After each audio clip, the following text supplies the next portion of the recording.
2 Samuel 17. Moreover, Ahithophel said to Absalom, Let me choose 12,000 men, and I will set out and pursue David tonight.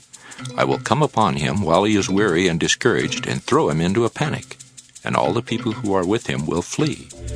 I will strike down only the king, and I will bring all the people back to you, as a bride comes home to her husband. You seek the life of only one man, and all the people will be at peace. The advice pleased Absalom and all the elders of Israel. Then Absalom said, Call Hushai the Archite also, and let us hear too what he has to say.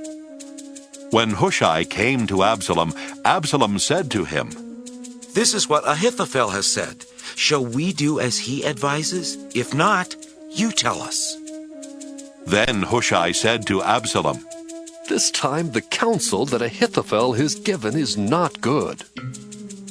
Hushai continued, You know that your father and his men are warriors, and that they are enraged like a bear robbed of her cubs in the field. Besides, your father is expert in war.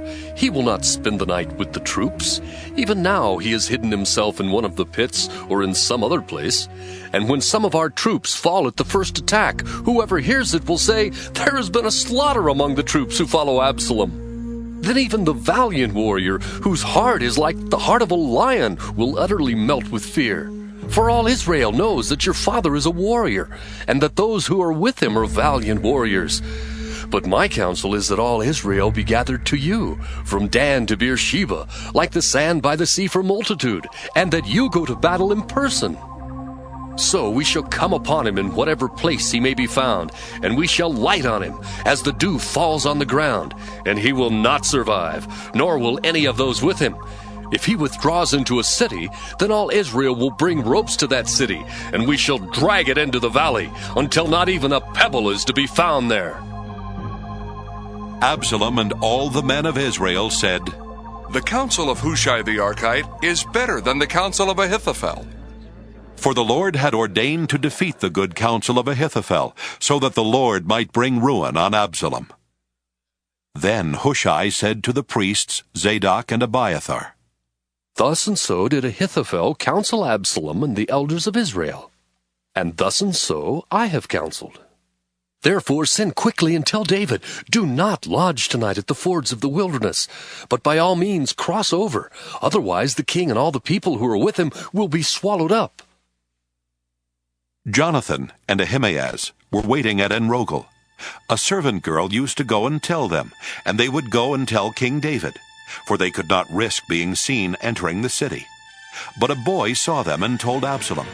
So both of them went away quickly and came to the house of a man at Bahurim, who had a well in his courtyard, and they went down into it. The man's wife took a covering, stretched it over the well's mouth, and spread out grain on it, and nothing was known of it. When Absalom's servants came to the woman at the house, they said, Where are Ahimaaz and Jonathan? The woman said to them, They have crossed over the brook of water. And when they had searched and could not find them, they returned to Jerusalem. After they had gone, the men came up out of the well and went and told King David. They said to David, Go and cross the water quickly, for thus and so has Ahithophel counseled against you. So David and all the people who were with him set out and crossed the Jordan. By daybreak not one was left who had not crossed the Jordan. When Ahithophel saw that his counsel was not followed, he saddled his donkey and went off home to his own city. He set his house in order and hanged himself. He died and was buried in the tomb of his father. Then David came to Mahanaim, while Absalom crossed the Jordan with all the men of Israel. Now Absalom had set Amasa over the army in the place of Joab. Amasa was the son of a man named Ithra the Ishmaelite, who had married Abigail, daughter of Nahash, sister of Zeruiah, Joab's mother. The Israelites and Absalom encamped in the land of Gilead. When David came to Mahanaim, Shobai, son of Nahash, from Rabbah of the Ammonites, and Makir, son of Amiel, from Lodebar, and Barzillai the Gileadite from Rogelim, brought beds, basins, and earthen vessels, wheat, barley, meal, parched grain, beans and lentils, honey and curds, sheep and cheese from the herd, for David and the people with him to eat. For they said, "The troops are hungry and weary, and thirsty in the wilderness."